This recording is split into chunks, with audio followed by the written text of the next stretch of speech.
नोएडा शहर में सुरेश अपनी माँ रामकली और पिता प्रदीप के साथ रहता था। वो एक बड़े हॉस्पिटल में डॉक्टर था और अच्छा पैसा कमाता था। माँ मैं निकल रहा हूँ, बाय। अरे रुक जा, नाश्ता तो किया कर, रोज तुझे समझाना पड़ता है। अगर मैं अपने आप समझ जाऊंगा तो आप मुझे रोज टोकोगी कैसे? अच्छा ज्यादा बातें मत बना, चल बैठ, मैं नाश्ता देती हूँ। सुरेश नाश्ता करने बैठ जाता है और तभी अचानक उसका फोन बजता है। उसे पता चलता है कि उसके दोस्त ऋषि की मौत हो गई है। उसके पैरों तले जमीन खिसक जाती है। नहीं नहीं, ये नहीं हो सकता। नहीं नहीं नहीं नहीं। क्या हुआ बेटा? ऋषि नहीं रहा। अरे ऐसा कैसे हो सकता है? मैं उसके घर जा रहा हूँ। हाँ बेटा, जल्दी जा। सुरेश फौरन कार उठाता है और उसके घर पहुंचता है। इंस्पेक्टर साहब, आप यहाँ क्या कर रहे हैं? क्या हुआ है? हमें इसके पड़ोसी ने फोन करके बुलाया क्योंकि इसकी मौत बिल्कुल नेचुरल नहीं है। मर्डर या सुसाइड भी हो सकता है, इसलिए अब इसकी बॉडी पोस्टमार्टम के लिए जाएगी। Oh God, I can't believe it. अगले दिन सुरेश सुबह उठकर हॉस्पिटल जाता है, लेकिन उसके मन में सिर्फ ऋषि की मौत का ख्याल चल रहा था। उसे अचानक याद आता है कि आज पोस्टमार्टम रिपोर्ट आनी है। वो तुरंत पुलिस स्टेशन पहुंचता है। इंस्पेक्टर साहब, क्या ऋषि की पोस्टमार्टम रिपोर्ट आ गई? हाँ, रिपोर्ट आ गई है। तो क्या पता चला? रिपोर्ट के मुताबिक ऋषि की मौत ड्रग ओवरडोज से हुई है। Drug overdose? ये कैसे हो सकता है? ऋषि ऐसा नहीं था। हमें भी यही लगा था, लेकिन रिपोर्ट साफ साफ दिखा रही है कि ऋषि पिछले काफी समय से ये ड्रग ले रहा था। हे भगवान, ये क्या हो गया? सुरेश के मन में हजारों सवाल उठने लगे। वो खुद को दोषी मानने लगा कि वो अपने दोस्त की परेशानी को नहीं समझ पाया। वो पुलिस स्टेशन से बाहर निकल गया और उसने तुरंत अपने पिता को फोन किया और सारी बातें बताईं। बेटा, जो हो गया उसे बदला नहीं जा सकता। तुम अपने आप को दोष मत दो। नहीं पापा, मुझे कुछ करना होगा। मैं इस ट्रक के बारे में और जानना चाहता हूँ। छोड़ना बेटा, क्या करेगा उसके बारे में जानकर? नहीं पापा, ये ड्रग्स बेचने वाले लोगों की जिंदगी खराब कर रहे हैं। मुझे बहुत गुस्सा आ रहा है। सुरेश वापस पुलिस स्टेशन के अंदर जाता है और इंस्पेक्टर से उस ड्रग के बारे में पूछता है। इंस्पेक्टर बताता है,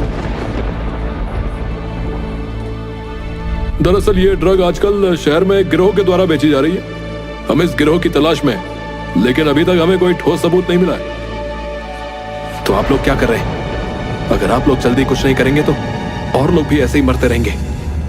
देखिए, हम अपनी पूरी कोशिश कर रहे हैं, समझे? लेकिन ये चीजें समय लेती हैं। आप इस मामले में दखल ना दें और हमें अपना काम करने दें। लेकिन ये आपके काम का नतीजा है कि मेरे दोस्त की जान गई है। अगर आप लोग सतर्क होते तो ये गिरोह कब का पकड़ा जा चुका होता। डॉक्टर सुरेश, अगर आप यहाँ और रुकेंगे तो मैं आपको इस मामले में अरेस्ट भी कर सकता हूँ। चाहिए और अपना काम कीजिए, हमें अपना काम करने दीजिए। सुरेश का गुस्सा और बढ़ जाता है। उसे लगता है कि पुलिस सही तरीके से अपना काम नहीं कर रही। वो वहाँ से निकल जाता है, लेकिन उसके मन में अब एक ही ख्याल था, इस ड्रग गिरोह को पकड़वाने का। सुरेश पुलिस स्टेशन से गुस्से में निकलकर अपने घर की ओर चल पड़ता है। रास्ते में उसे अचानक भूख लगती है और उसे एक एग ऑमलेट वाले की दुकान नजर आती है। चलो थोड़ा कुछ खा लेता हूँ, शायद इससे मेरा दिमाग शांत हो जाए।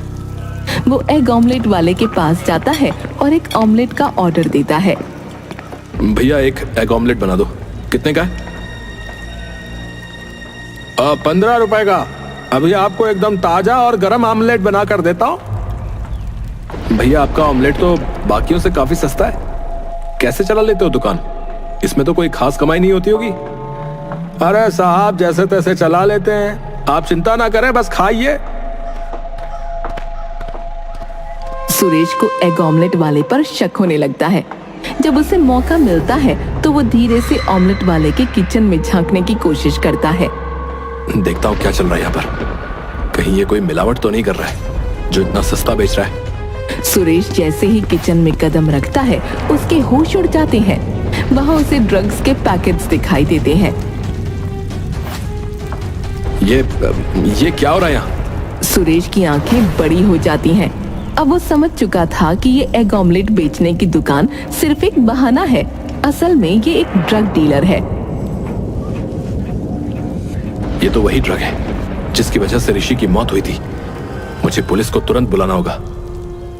सुरेश फौरन अपने मोबाइल से पुलिस को कॉल करने की कोशिश करता है, पर कॉल लगती नहीं। उसी समय उसकी दुकान पर एक पुलिस वाला आ जाता है। सुरेश उसके पास जाता है और धीरे से उससे कहता है, इंस्पेक्टर साहब, ये एग ऑमलेट वाला असल में ड्रग डीलर है। किचन में चलिए, आपको सबूत मिल जाएगा। ऐसा है तो तुम चलो, मैं पीछे पीछे आता हूँ। सुरेश किचन में पहुंचकर पुलिस के आने का इंतजार करने लगता है, पर तभी एग ऑमलेट वाला अचानक वहां आ जाता है। अरे तुम यहाँ क्या कर रहे हो भाई? तुम जैसे लोग इस समाज के लिए दबाओ। मेरे दोस्त की मौत तुम्हारे जैसे ही किसी ड्रग डीलर की वजह से हुई है। तुम्हें शर्म आनी चाहिए। अरे सुनो भाई सुनो, तुम गुस्से में हो, मैं समझ सकता हूँ, लेकिन मैं तुम्हें एक ऑफर देना चाहता हूँ। क्या बकवास कर रहे हो? देखो, तुम पैसे ले लो और मेरे पार्टनर बन जाओ। हम दोनों मिलकर बहुत पैसा कमा सकते हैं, समझे? तुमने मेरे दोस्त की जान ली है और अब मुझे रिश्वत देने की कोशिश कर रहे हो। तुम्हारे जैसे लोग इस दुनिया में रहने के लायक नहीं है, समझे? इसी बीच पुलिस वाला वहां पहुंच जाता है, लेकिन जब सुरेश उनसे बात करने की कोशिश करता है तो वो ये देखकर हैरान रह जाता है कि पुलिस वाला भी एग ऑमलेट वाले के साथ मिला हुआ है। क्या आप भी इसमें शामिल हैं? क्या हो गया है इस दुनिया को? मैं इस मामले को आपके सीनियर अधिकारियों तक ले जाऊंगा। आप सबको इसका अंजाम भुगतना पड़ेगा। देखो डॉक्टर साहब, आप हमें धमकी मत दो, वरना आपके लिए परेशानी खड़ी हो जाएगी, समझे? अरे नहीं नहीं, रुको, हम तुम्हें सच बताते हैं। फिर एग ऑमलेट वाला और पुलिस इंस्पेक्टर दोनों अपना आईडी कार्ड दिखाते हैं और बताते हैं कि वो असल में पुलिस वाले हैं।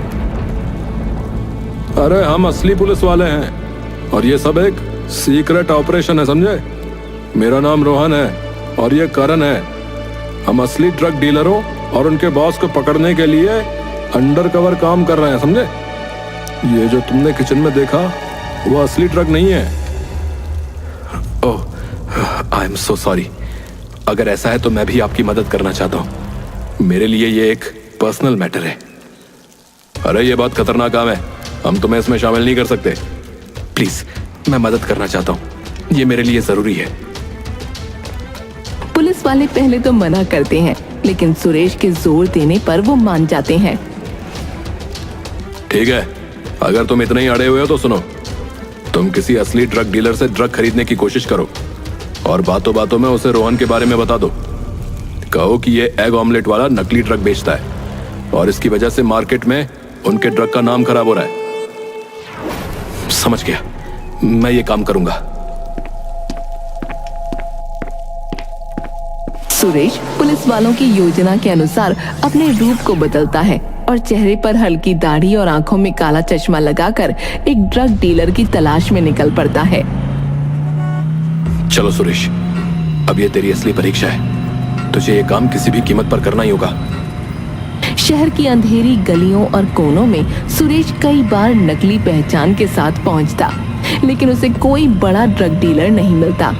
ये काम जितना सोचा था उससे कहीं ज्यादा मुश्किल साबित हो रहा था, लेकिन सुरेश हार मानने वालों में से नहीं था।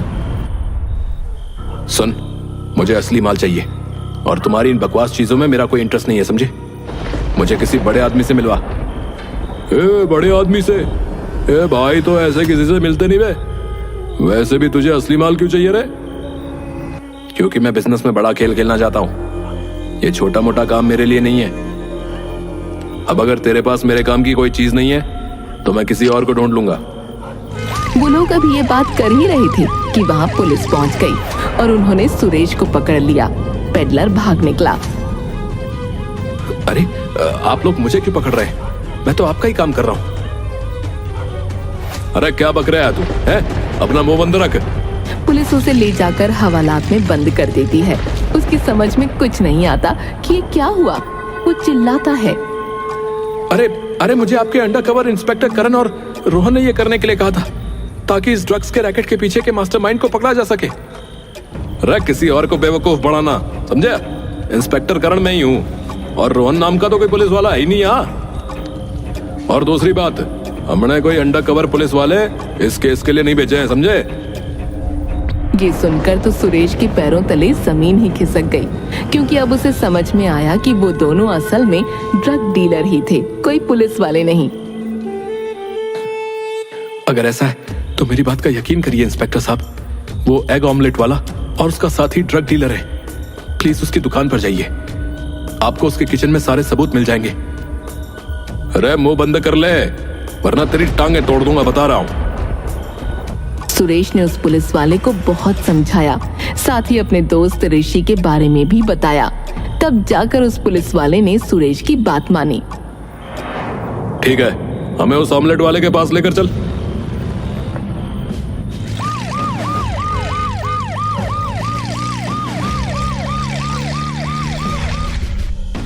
सुरेश पुलिस के साथ उस ऑमलेट वाले के पास पहुंचता है। पुलिस उसके किचन में रेड मारती है, लेकिन वहां कुछ भी नहीं मिलता। अरे यहाँ तो कुछ भी नहीं है। रोहन सच बोल दो, तुम बच नहीं पाओगे। अरे उसके खिलाफ कोई सबूत नहीं मिला है। तुमने हमारा वक्त जो है ना बर्बाद किया सुरेश। एक मिनट, कहीं आप भी इनसे मिले हुए तो नहीं है? अरे तेरी हिम्मत कैसे हुई रे मेरे ऊपर उंगली उठाने की है? चल वापस, तुझे जेल में डालता हूं। अब तो तुम लंबे जाओगे भाई। अरे थैंक यू इंस्पेक्टर साहब। अरे ये आदमी तो पागल है। पुलिस रोहन को ले जाकर वापस हवालात में डाल देती है। उधर जब उसके माँ बाप के पास ये खबर पहुंचती है तो वो लोग भी पुलिस स्टेशन पहुंचते हैं, लेकिन पुलिस वाला जमानत देने से मना कर देता है। हे भगवान, मैं तो अच्छा करने निकला था, ये क्या हो गया? अरे बाहर आओ, तुम्हें कुछ दिखाना है। पुलिस वाला सुरेश को निकालकर एक कमरे में ले जाता है, जो देखने में किसी कंट्रोल रूम जैसा लग रहा था। पुलिस वाले ने बताया कि उन्हें रोहन पर शक था, इसलिए उन्होंने उसकी दुकान में माइक लगा दिया था, जिससे पता चला कि वो सचमुच ड्रग डीलर है और अब वो अपने मालिक से मिलने जा रहा है। तो आपने मुझे जेल में क्यों डाला और जमानत क्यों नहीं दी? अरे ताकि उसे और उसके मालिक को शक ना हो भाई। अब हमारे साथ चलो, हम इस रैकेट के मास्टरमाइंड को पकड़ने जा रहे हैं। वो लोग रोहन का पीछा करते हैं। रोहन एक गोडाउन में पहुंचता है। पुलिस धावा बोलकर उन लोगों को पकड़ लेती है और मास्टरमाइंड के रूप में सामने आता है सुरेश का बाप प्रदीप। पापा, आप तुम लोग यहाँ? हाँ भाई, हम लोग यहाँ। अरे आपने तो पुलिस को बेवकूफ समझ रखा है ना, अब आपका खेल खत्म हो लिया। तो इसीलिए आप लोगों ने मुझे जमानत नहीं दी थी? क्या आप लोगों को मेरे पिता पर पहले से शक था? हाँ भाई, क्योंकि तुम्हारे पिता सिर्फ ड्रग माफिया नहीं, एक हत्यारे भी हैं। तुम्हारा दोस्त कोई अपनी मर्जी से ड्रग ओवरडोज से नहीं मरा था भाई, उसे मारा गया था और वहां तुम्हारे बाप के होने के सबूत मिले हैं। आपने ऐसा क्यों किया पापा? उसे मेरे बारे में पता चल गया था और वो तुम्हें बताने आ रहा था, इसलिए मुझे उसको मारना पड़ा। इंस्पेक्टर साहब, इन्हें यहां से ले जाइए वरना मैं कुछ कर बैठूंगा। पुलिस प्रदीप को पकड़कर ले गई। केस तो सॉल्व हो गया, लेकिन सुरेश पूरी तरह से टूट गया।